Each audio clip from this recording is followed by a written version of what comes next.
Dito sa Sitio Kalangitan, Capas Tarlac, sa isang tahimik na sulok ng resettlement area, isang ina ang may kwento ng tapang, pagmamahal at pag-asa.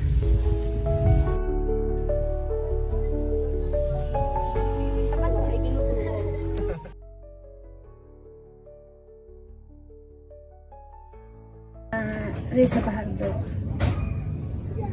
Bago pumatok yung bulkan, isa pa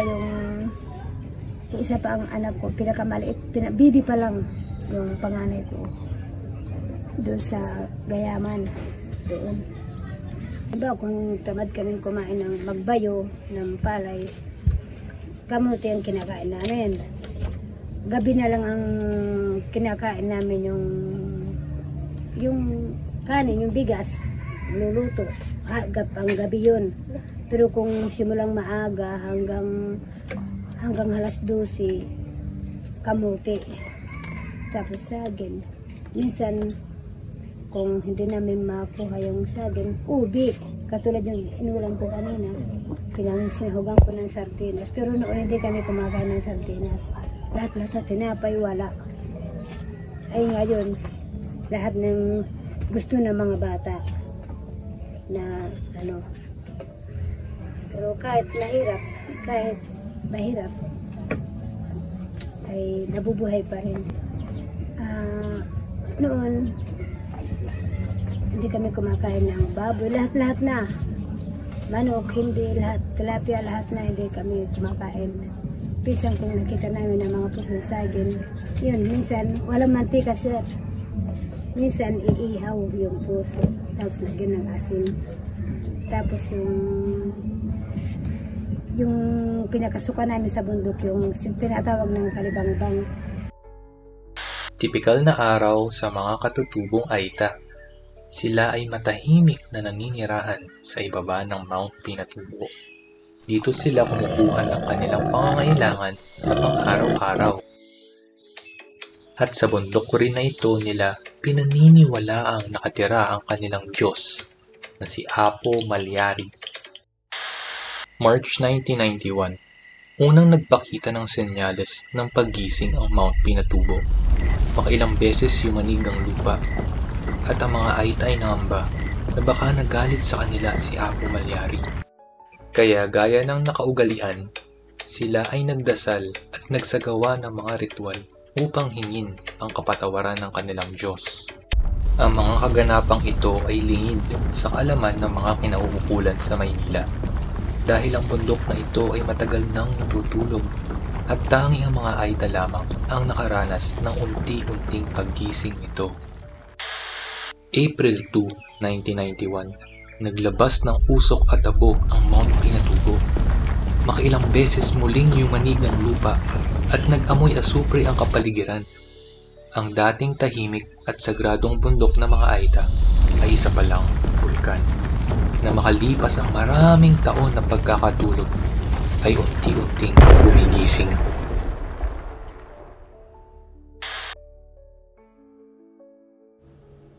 Noong Hunyo 15, taong 1991, sumabog ang bulkang Pinatubo, isa sa pinakamalakas na pagputok ng bulkan sa kasaysayan. Nagbuga ito ng makapal na abo na lumipad hanggang ibang bansa, nagdulot ng malawakang pagkawasak at nagbago sa buhay ng libu-libong Aita. Marami sa kanila ang napilitang lumikas, iwan ang kanilang tahanan at magsimulang muli sa hindi pamilyar na lugar.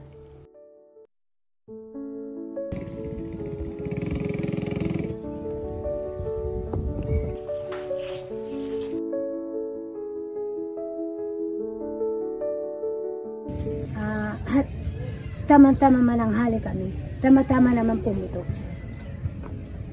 Imbis na iniwanan namin yung mga pinagkainan namin, pati na kaldero, walang nadala. Takbo na. Kasi pumutok na.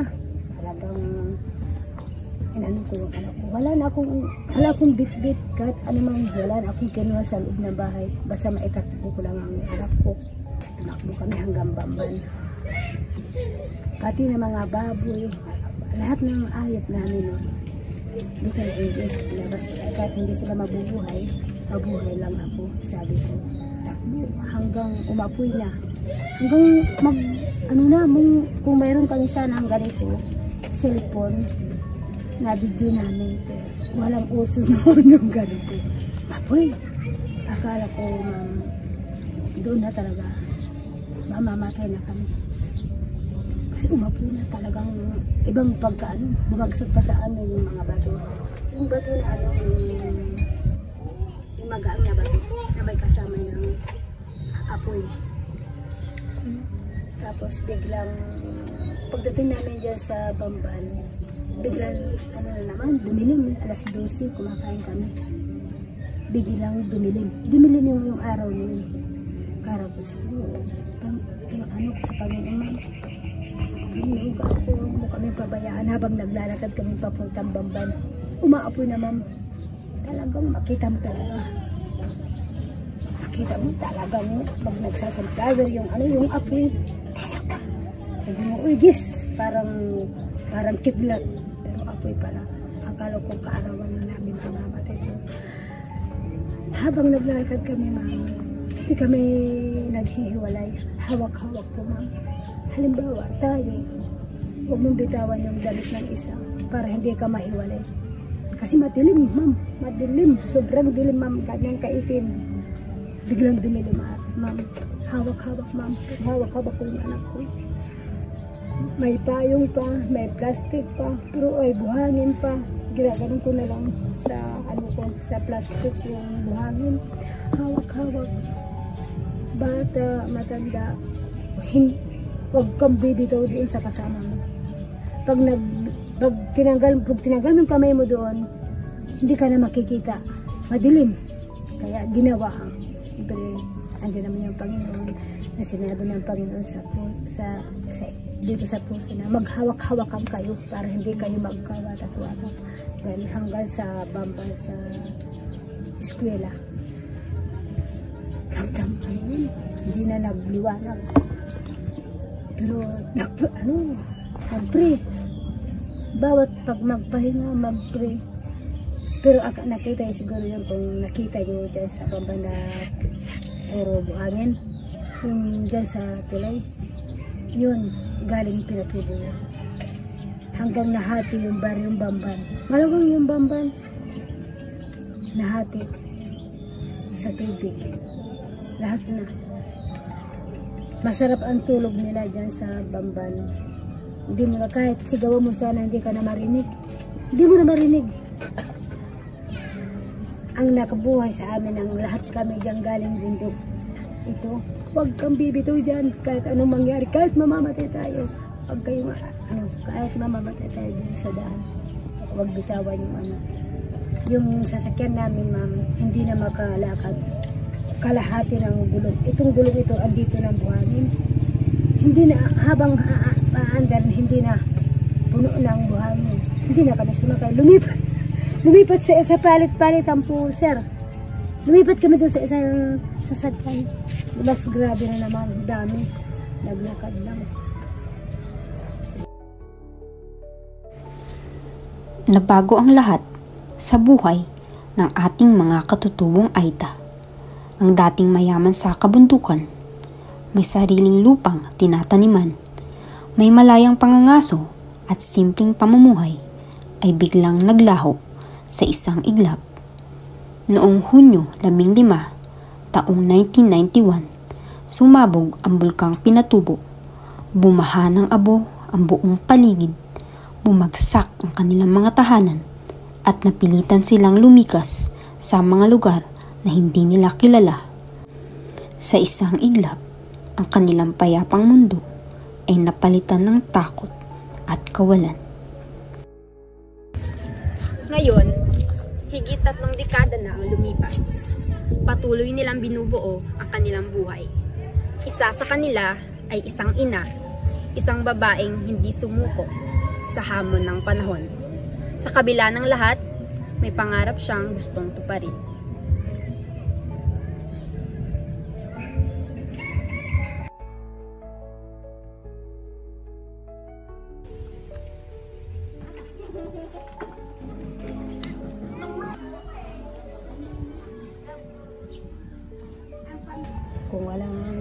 Siguro kung wala kang trabaho, wala kang konting pera.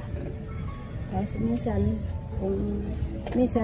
madalang naman yung kinukuha nila akong nagtatrabaho, naglalaba. Hindi naman yung isang linggo, hindi. Minsan lang kung isang araw.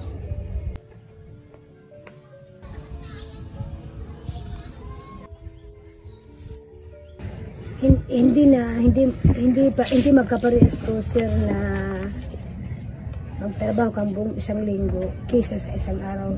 Hindi sapat yun. Kaya po, sir, kung lalo po ngayon na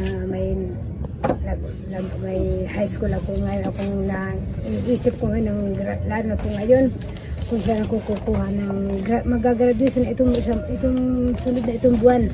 Matapos ito. Magagraduate na yung high school ko. Ayun na ang problema ko kung saan ako kukuha ng pambili ng sapatos niya at saka damit. Yung grade 10 ko. Yung kanina. Bakit hindi na katulad noon na hindi ko nagagastos yung pera. Siyempre mabigas kami. Itabi ko yung pera. Ngayon hindi ka na pwede magtabi.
Ano yung sasagot natin? Parang ganun na. 1, 2, 3. Ay, may butas sa gulong. May butas sa gulong. May butas sa gulong. Ay, may butas sa gulong. Kaya tinakpan niya ng bubble gum. Ganun na. Mabuti, masaya po kami pag pumapasok, nandiyan po kayo.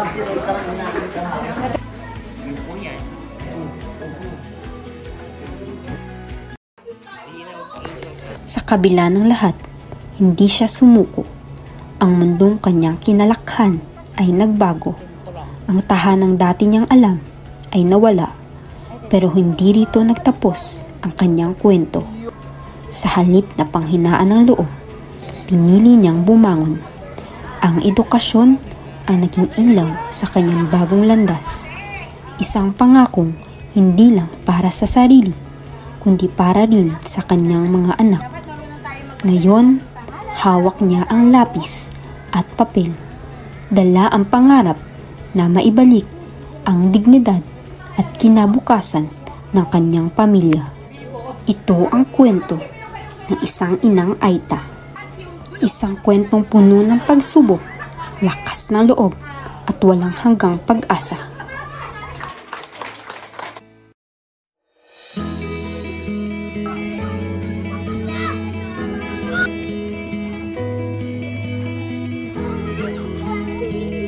Kaya naman, kilala natin ang mga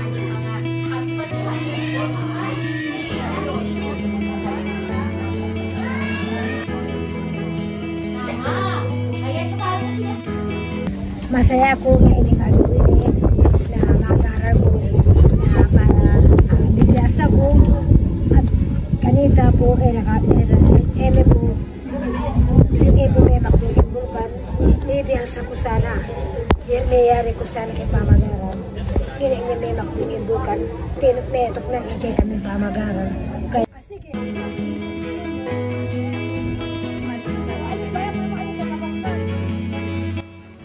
Ang mga katutubo ang pinakainaapi at pinagsasamantalahan sa ating lipunan. Madalas silang agawan ng lupa, dayain sa trabaho at ipagkait ang mga oportunidad na dapat ay para sa lahat. Ngunit sa kabila ng mga pagsubok, may isang bagay siyang nakita bilang susi sa pagbabago, ang literasiya. Alam niyang sa pamamagitan ng pagbasa at pagsulat, hindi na siya basta malilinlang sa mga dokumento. Mas mauunawaan niya ang kanyang mga karapatan. Mas maipaglalaban niya ang kinabukasan ng kanyang pamilya.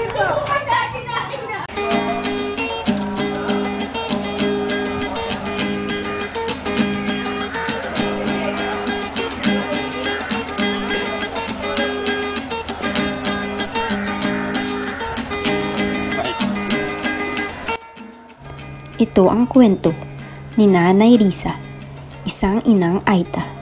Isang kwento ng tapang, pagmamahal at pangarap. Samahan niyo kami dito sa komunidad upang mas makilala natin ang ating mga Aita nanay.